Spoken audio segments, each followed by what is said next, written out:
ভাইয়ের শরীরটা খুব খারাপ, এক্সরে করে এই নিয়ে যাচ্ছে। এই দেখো মা ভাইয়ের কাছে বসে আছে, ভাইয়ের প্রচন্ড মাথা ব্যথা করছে, মাথা টেপে দিচ্ছে। ভাইকে একবার দেখতে পেলে মনটা শান্তি হতো, কিন্তু ভিতরে কাউকে অ্যালাউ নেই। ভাইয়ের ব্যাপারে কিছু জানতে হলে মাকে ফোন করে ডাকছে। কি বলবো, তোমরা সবাই একটু ভাইকে আশীর্বাদ করো, ভাই যেন সুস্থ থাকে, ভালো থাকে। তোমাদেরকে তো দেখালাম ভাই এখন কেমন আছে না আছে। তো ভাইকে দেখে এসে এখন এই বসলাম। এইদিকে দেখো তোমাদের দাদা ভাই বোনের সাথে কথা বলছে, আর আমরা একটু দেখে এসে ভাইয়ের এখানে বসলাম। এদিকে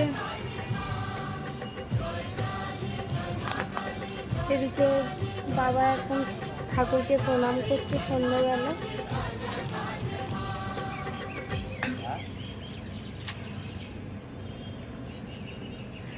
কাল থেকে ভাইয়ের